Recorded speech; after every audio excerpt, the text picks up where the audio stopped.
part of my job here is to give Greg a chance to go pee and not run you off in the process. So I'm going to read you a piece I wrote a long time ago after doing some yard work. It could be subtitled Message Found in a Bottle of Roundup, but I call it Wisteria Blue. Last night, the wisteria in my backyard sent a runner after me. It slid through a gap in the window screen.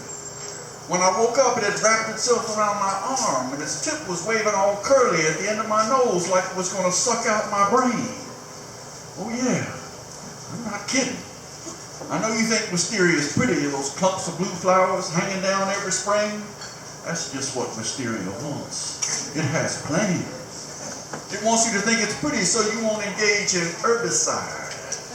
Just leave me be, it says, and ain't I pretty while all along them runners are threading into your shoelaces. Oh man, I got the wisteria hysteria, the weary wisteria.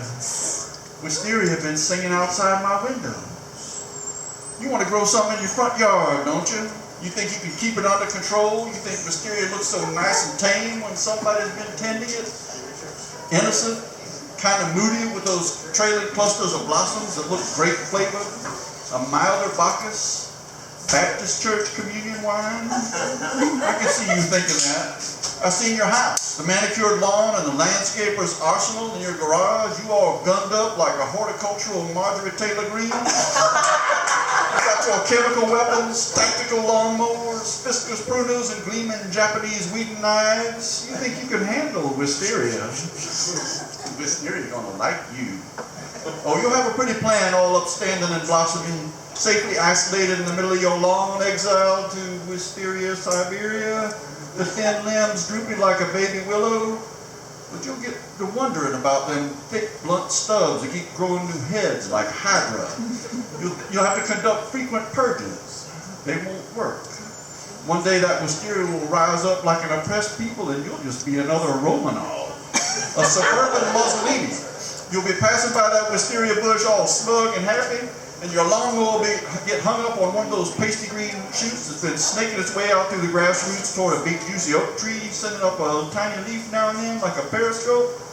Maybe that lawnmower will flip over and chew on you some while wisteria pulls a sorry, not sorry face. Maybe just a little bit. You know, like Thoreau and Walt Whitman, and like Jim Jones and the Unabomber, I thought the woods might hold what I was looking for. So I quit doing yard work. I encouraged wild things to grow.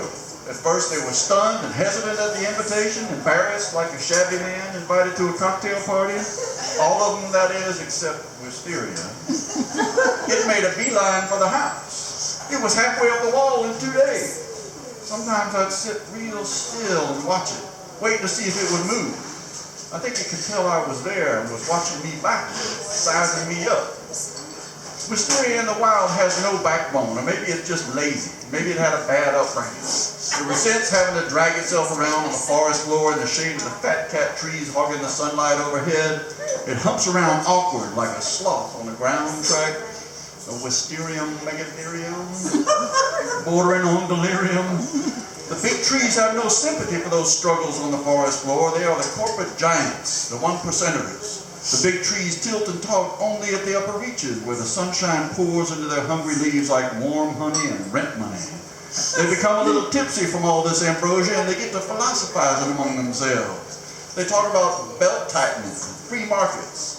They drop rotten limbs with an offhand, heads up, takers. And all the while, wisteria is climbing a spiral staircase around their trunks that are gray as elephant hide.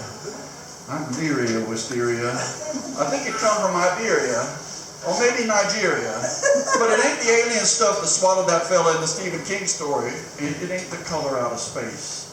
It's worse than that, I think. Ain't no earthbound H.G. Wells virus gonna save us. No wisteria bacteria. I think wisteria been here a long time, longer than people. I think wisteria had a lot of time to practice. Once it gets into a tree, that's all she wrote. Wisteria slithers around them and just leans on it. Come on, baby, it whispers into the knothole. Just lie down, honey. Just lie down here with me. And the tree may have a backbone like a deacon, like the preacher's wife, but there ain't no seducer on this earth like Wisteria. It just leans and whispers. I think the snake been a victim of mistaken identity. I reckon Wisteria been in the Garden of Eden saying, come on, Eve, honey, just lie down. You see a big tree in the summertime and it looks just fine, but you don't know Wisteria is intercepting its dividend checks. Then you look up high and you see those purple flowers or those leaves and vines against the sky, and you know it. You just know it. It's like coming home and reaching out to give your baby a hug and then seeing that it's not her at all. That it's some demon using her backbone and parts of her skin for a little while. And the doctor said, she got Wisteria diphtheria. After a while, the tree gives out, come crashing to the ground, Wisteria and all. Wisteria don't mind. More sunlight, Wisteria says, and next morning it's sending out runners everywhere. Wisteria don't want to get up. No siree. Wisteria wants everything else to come down. So, I got a theory of Wisteria. I think Wisteria is entropy, come alive, slinking through the forest, looking for potential energy to turn into kinetic. I think it laughs in the nighttime under the full moon, but you and I can't hear it. Wisteria been choking my azaleas and camellias. Wisteria been trying to get on my roof. Wisteria been talking on my telephone lines, running up my phone bill. One day I walked outside and started pulling up the Wisteria. I pulled the runners up through the grass. They stretched all the way to my property line. It was like unraveling green carpet. Wisteria was back outside my window the very next day, eyeing the legs on my kitchen table and drooling some. You can't just yank Wisteria out of a tree. Wisteria practices a scorched earth policy. It strips off everything as it goes. Tree looks like Aleppo, like Mariupol. So I took the clippers and crawled in around underneath the bushes, clipping through the Wisteria at its roots. I thought about this some, and I clipped them again about a foot higher up. I mean, you don't know about Wisteria. Wisteria moves fast. But I figured maybe that way the ends would be all withered up and puckery by the time they found each other and tried to rejoin, and their reunion would be dry and fruitless like some celebrity marriages. Maybe I should have cut off 2 feet. Maybe I should have called the folks at the nursery. Maybe I should have moved up north. But I didn't, and now Wisteria has my automobile. It snuck in and wrapped itself around the axle one night. Next morning, I couldn't get the car to move. I had to walk to work, and all along the way, the Wisteria was nodding at me from telephone poles and street lights, grinning. By the time I got home, it had crawled through the bumpers and into the engine. Later, I peeked out and it had unlocked the doors and was inside, playing with the steering wheel, shifting the gears, fiddling with the radio, getting ideas. During the night, Wisteria rang my doorbell. I went to the door and opened it, and a whole mess of greeny vines fell on top of me. They writhed about like snakes, but I cut them off by pushing the door shut. The severed ends reminded me of lizard tails, all twitchy like.